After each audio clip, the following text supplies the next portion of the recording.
I honestly can say that today has been a very, very challenging day. This entire day has been full of tests, trials, and things that I've had to just roll with. And I feel like the test here is has been to like really manage my emotions, really manage my mental state under pressure, you know. So the day started off, you know, I went to the gym like normal, 4 a.m. to like 4:50. Got home around 5 a.m. and took a little nap. Now, as you all know, I don't have a car, right? And so I'm kind of sharing the car with my grandma, but I'm being kind of phased out of that because, you know, she got the grandkids in for the summer. She got a full house. She got she already had a busy schedule beforehand, before they came. Now it's like she's 24/7 around the clock, you know, from morning to evening. And so it's pretty much like I'm on my own, you know. She's been able to drop me off at the job and stuff like that, but like I'm seeing like pretty much I'm on my own. So this morning I had a haircut appointment at 9 a.m. and I feel like what I did was I took a nap, assuming, keyword, assuming. So that's one of the lessons of the day, assuming that she wouldn't start her day till around 9, like, you know, after 9 or something like that. And, you know, I usually always schedule my haircut appointments for like 7:30, 7 anyway, but this particular week I couldn't get that time schedule, so I had to choose 9. I slept until 8:20, and then I set an alarm to wake up, and I called her like, hey grandma, you know, I got a haircut appointment at 9. Is it cool if I take the car real quick? And she's like, well, I'm already outside, so I'm already out with the car, yada yada yada. So I'm like, cool. But so basically I'm on my own, and it's 8:20, and it's really honestly like a 7 minute ride to the barbershop. But now I have to figure out a way to work. So my first thing is I think about the bike, and with the bike is messed up. So at this point I can't ride the bike. I could take the bus, but by the time I get ready, it's now like 8:35, 8:40. So I just decided to go ahead and call an Uber, you know. And if you guys know my history with Uber, it hasn't been good. But this time I'm in a time crunch, and I have a relationship with the barbers, you know, so I know that he doesn't like when people are late and things like that. So I'm trying to just basically say, you know what, I'll eat the cost, I'll take an Uber. But how about when I order the Uber, they give me a time. They say basically I'm gonna get there like 9:02. But when the person actually accepts my ride, it says that they're 17 minutes away. So it looked like at the time I wouldn't be getting picked up till about 8:54, 8:55 or something like that. But when they give me the ride, the driver then accepts the ride. Mind you, he's 17 minutes away. He accepts the ride 17 minutes away and starts the ride as if I'm in the car. So I'm like, what the heck? And then he messages me like, cancel the ride. I'm like, I'm not canceling the ride, like, because they charge you if you cancel. And so I'm trying to get a hold of Uber's customer service, and it's like they're like the hardest people to get in contact with or something for some reason. And I'm getting so many errors and all these things, and I'm just trying to be like, dude, I did not take the ride, you know what I mean? So then he ended up ending the ride, and then Uber's like, well, it looks like you're pretty far from your destination and didn't get dropped off at the right destination, so instead of $11, we're gonna charge you $9. and which is still the majority of the ride. Mind you, I'm still walking, and it's like 8:45. You know, now mind you, it's a 30-minute walk, like a 35-minute walk if I'm on foot. But luckily I get in contact with my grandma, and she, you know, is close to coming to the house. So I start walking towards the barbershop, and she says she'll pick me up and drop me off. So as I'm in the car, dropping the as I'm in the car on the way to the barbershop, I'm trying to get in contact with Uber, and they keep giving me redirections, and they keep not letting me speak to a person, and they keep sending me to this AI chat. And it's like, the AI chat is like, I don't know what else to do. Like, it's literally telling me, I don't know what else to do to help you, but here's some resources. And I say, let me talk to a representative, and they're like, yeah, well, I can't help you talk to a representative on this system.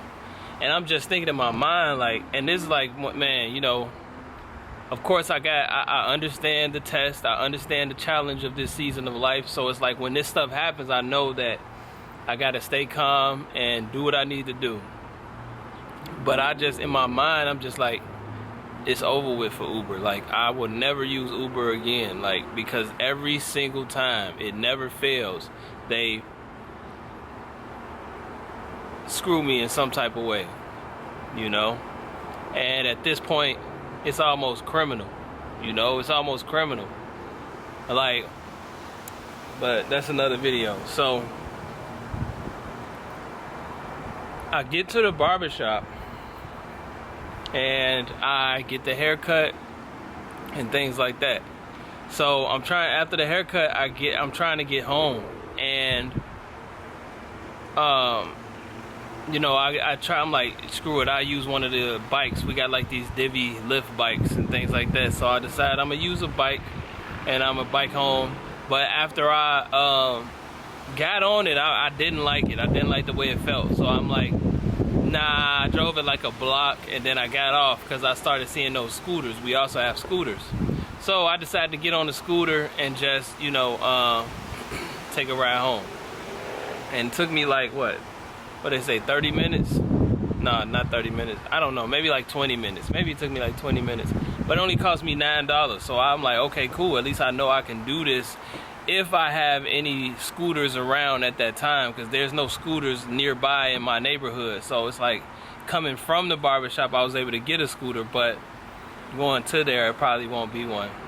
So it's just really putting it, you know, all of this having to like do, you know, going through the Uber ordeal, going through all of this stuff is really just putting the pressure on me. Like, man, I have to figure out a transportation situation. Like, I have to figure out a way to get in a truck, you know what I mean? And it's like, you know, I'm starting to get sick of this, you know what I mean? I feel the onset of starting to get sick of this. So at this point, it's like, I started calling some people.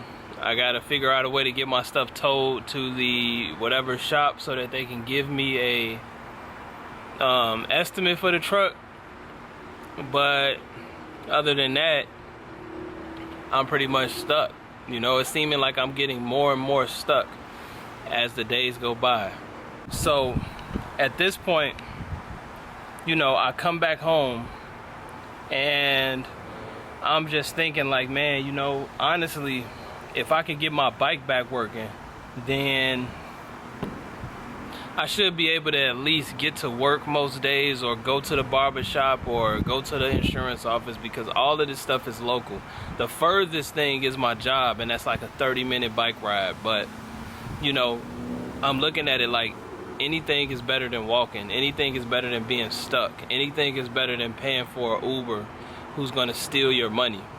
So, you know, my grandma says that once I come back from the barbershop, she got a little bit of time where I can use the van to go take the bike to the bike shop and get it looked at.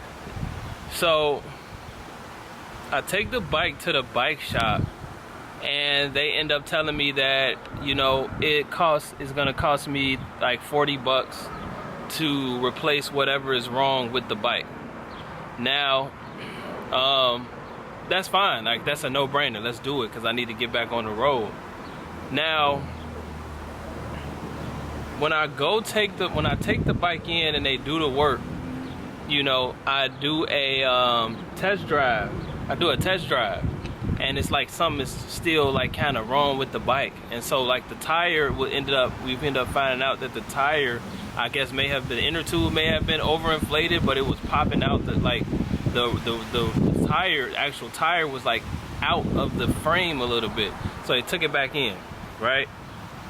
So once they finished that work and they deflated it, reset it, and reinflated it, I put it in. You know, the back of the van. I'm happy. Okay, cool. You know, they got off to a rough start, but we making it. You know what I mean? We rolling with the punches. We keeping our mindset strong, and we not gonna let this overwhelm us or push us into an overly emotional state. So as I'm driving home, and it's only 9 minutes, only a 9-minute drive, folks. By minute 7, all you hear is a pow. How about the inner tube somehow still pops? You know what I mean? Just my luck, as I paid this $40 to still not have a rideable bike, and now I have to take it back. And I couldn't take it right back because I was in a crunch. I had to go to work today, and I get off at 4. You know, I got off at 4, and they close at 5, so it wasn't gonna work. And then tomorrow I work. They're open from 10 to 5, so tomorrow I work from 10 to 4, so I won't be able to catch the bike shop because they only open during those hours. So Thursday is looking like Thursday. That might be the only day where I have to actually take it back up there and get these things resolved, man. And so when that happens, I'm just like, what a day. You know what I mean? Like, what a day. I'm just going to, but nonetheless, I'm still grateful. I'm alive. I got arms and legs. And, you know what I'm saying, I'm not living on the street. I'm trying to, you know, just be in remembrance, like, you know. And mind you, the van itself still squeaks very loudly because the brakes are wearing out. Now, somewhere along the lines, we took it to the dealership. The dealership said that they saw nothing wrong with the van, and they gave it back to us and didn't do anything. And the right wheel is grinding. The left brakes are screeching very loud, and my grandmother, like, I don't know if it's because she's older, she can't hear the high-pitched sound. And it's really like some TV stuff where it's like the screeching, it will wake up the block, but for some reason she does not hear it. And so she's just driving the car. And I'm like, Grandma, you gotta take the car to the shop. And she's like, what, you still hear it? I'm like, Grandma, the car, literally, you can hear the car on the next block. You know what I mean? So it's just like, you know, it's just I feel like my life is in a bunch of technicalities. Like, I'm living a technicality and contingency driven life. Like, every single thing in my life depends on something else. And today, all of those things came honing in. You know what I mean? But I'm like, cool, I'm rolling with it. I'm gonna just go to the job. Now, during the time that I was getting the bike fixed, I went to go get some food, right? And when I'm at the grocery store getting some food, my mom calls me. And so, a little bit of background story. Dealing with this Airbnb stuff, the studio closure and all this stuff, I basically have a lot of furniture, a lot of things, a lot of items that I have now distributed strategically across different places between my house and my mom's house. And my mom has a three-bedroom house, and I'm utilizing one of her whole bedrooms to store my stuff, and the basement to store my stuff. And I have stuff here at my house, in the garage, and, you know, where I stay.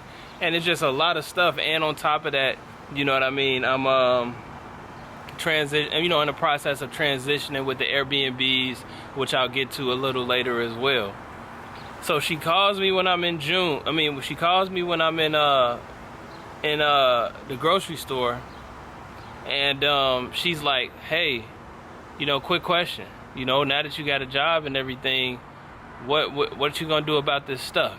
And I'm like, in my mind, I'm just thinking like, what a perfect day to call. You know what I mean? Like, what a perfect day to call and ask me this. So I tell her, like, let me just call you when I get out the grocery store. When I get out the grocery store, I call her and I basically tell her, like, Ma, look,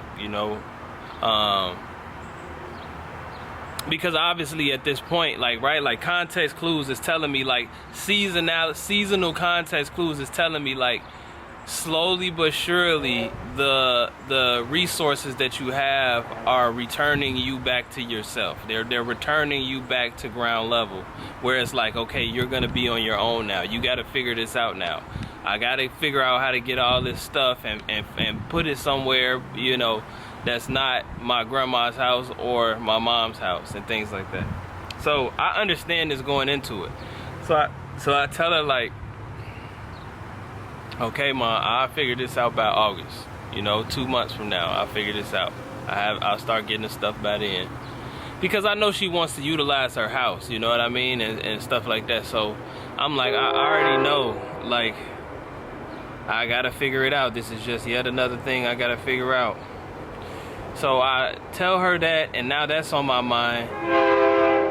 Because and another thing that you didn't know is that I actually had a conversation with the landlord yesterday, and I think that's kind of why this also kind of weighed kind of heavy on me, because I had a conversation with with the owner of the building yesterday, and he just got back into town. He was MIA for like the whole last month, and now he's catching back up on things, and so we're negotiating.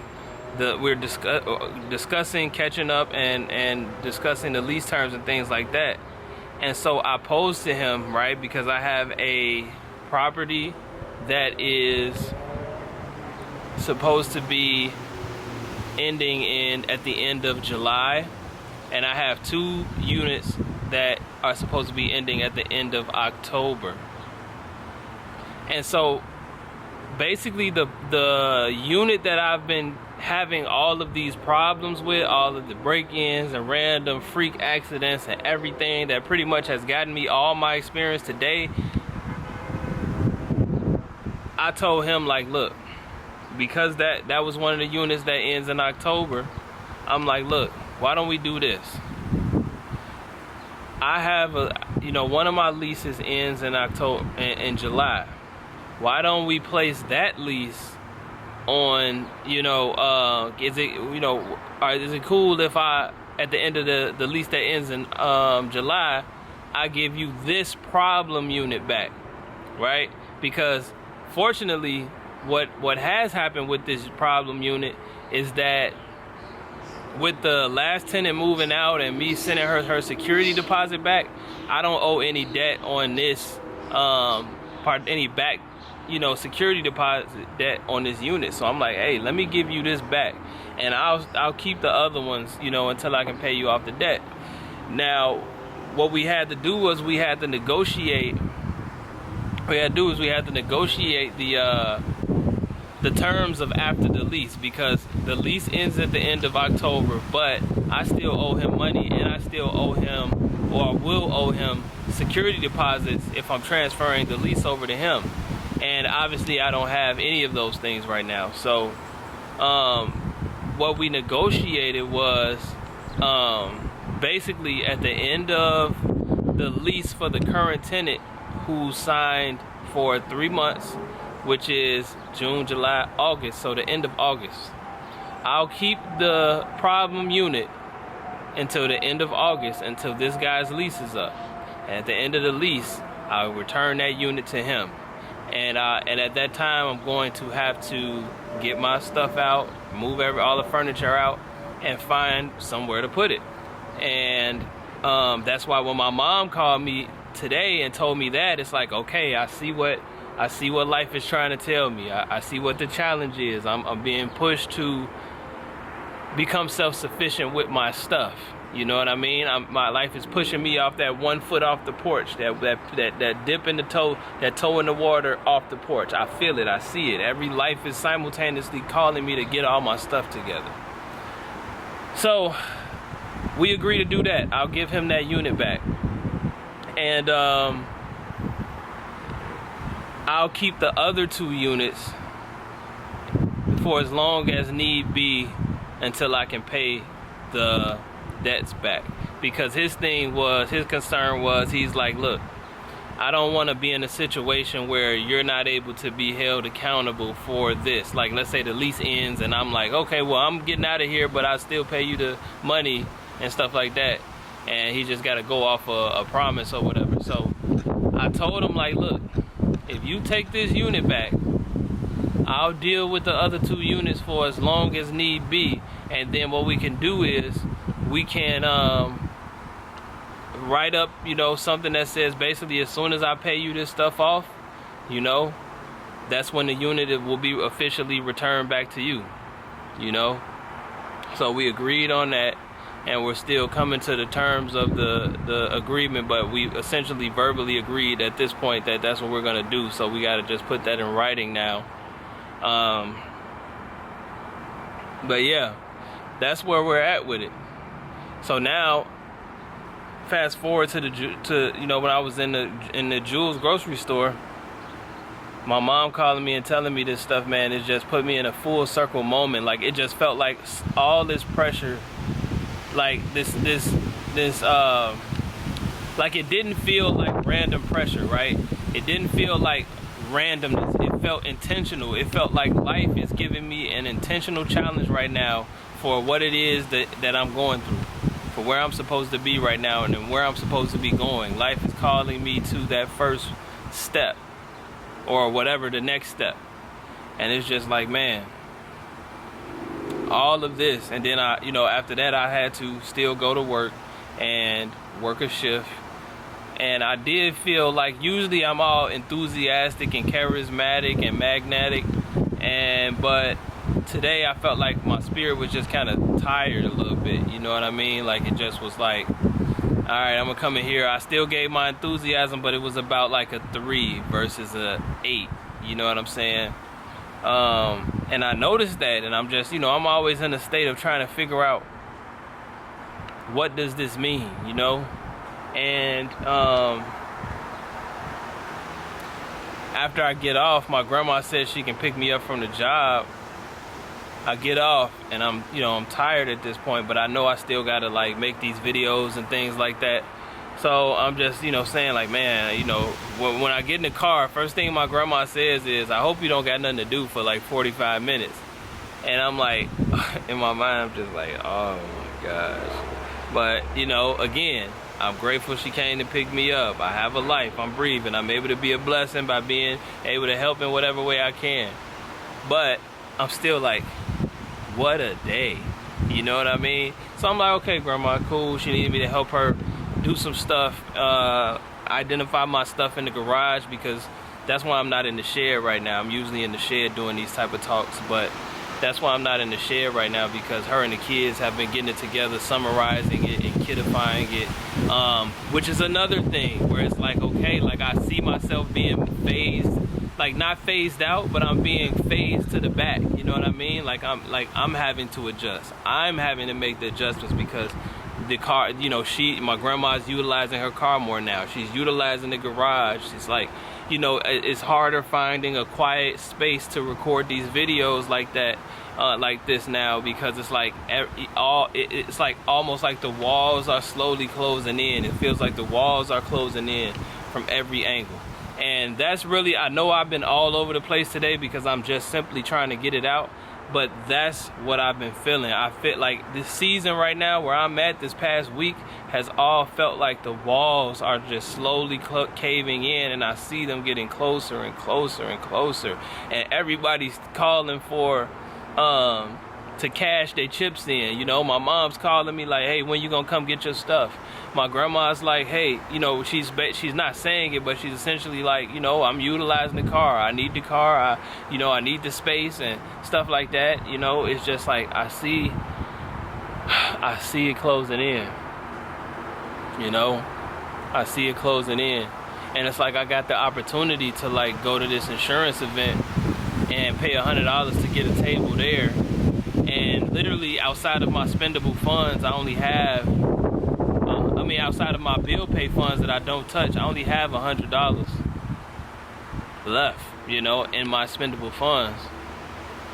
And I'm thinking like, man, you know, I might as well go ahead and bet this on myself and just, you know, what do I got to lose? Like, I'm trying to get to the insurance anyway, so this is the first insurance opportunity that I have of the spring/summer. Why not take that as a sign you're transitioning into the next step anyway? You have solidified your base foundation, so why not? So I'm thinking about doing that, guys. I want to know what you guys think, if you guys think that's a good idea or not too, to go ahead and spend that last $100 on this event that I can set up an insurance table and just get some leads and try to really get to that next step, bootstrap style. This is pretty much where I'm at.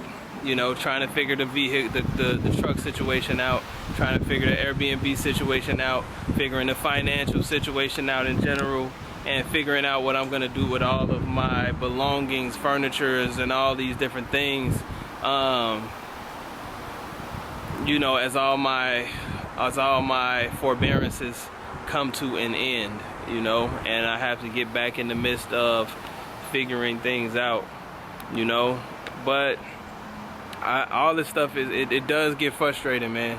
I will be honest with you. Like, it does get frustrating, it does get challenging, and it does get difficult sometimes to keep my head in the game, and keep my mental state where it needs to be to keep pushing through and not let this break my mind, you know.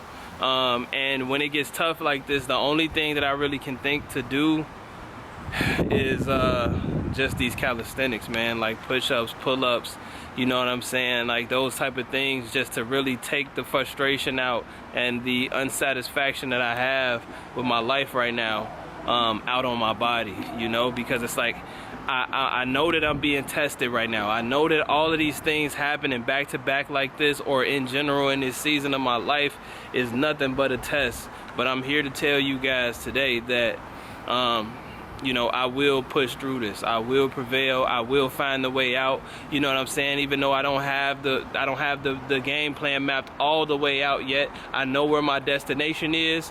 There's a huge gap, and then I know that I have to focus on my next step. And just, you know, keeping my faith, keep surrendering this thing, keep surrendering my life to God, you know what I mean? And just really having faith that I will push through. Like, I at no point can I allow my body, or my mind to break, you know what I mean? And you know, since there really is no way except going head first into the issues, going head first into the situations, I can't run from it. I can't, you know, save it for last. I have to dive head first. I figure the growing pains that I feel and the discomfort that I feel and all these things, I'm just gonna do the calisthenics. I'm just gonna do the push-ups, and you know what I mean? If I feel overwhelmed, I'm just gonna drop down and do like 30 push-ups, 40 push-ups. Hopefully as time goes, I'll be able to do more, you know what I mean? But right now I'm not trying to beat a high score. I'm just trying to dissipate the energy. So that's really all I got for you guys today. This was just a reflection, you know, that I had to get out. And again, I apologize if all the thoughts were everywhere and scattered from A to Q to Z to Y. But this is just how I had to get the story out, guys, because this is one of those days. Like, this has been a very pressurized and challenging day, mentally, psychologically. And in reality, when you zoom out, it's like, hey, you know, these are things that probably everybody goes through. But on today, and I know some of you guys can relate to this, when it's just the wrong day for these things to be happening. You know what I mean? It just doesn't feel like the right day. It feels like this is just a day that's like, it's just weighing heavier than others, and I have to just also deal with it, you know what I mean, without crashing out, without doing anything rash, you know what I mean, and just really going straight through that thing, and figuring out how to deal with the energy along the way and the discomfort along the way. But that's all I got for you guys today, man. Until next time, I'll catch you in the next video. Peace.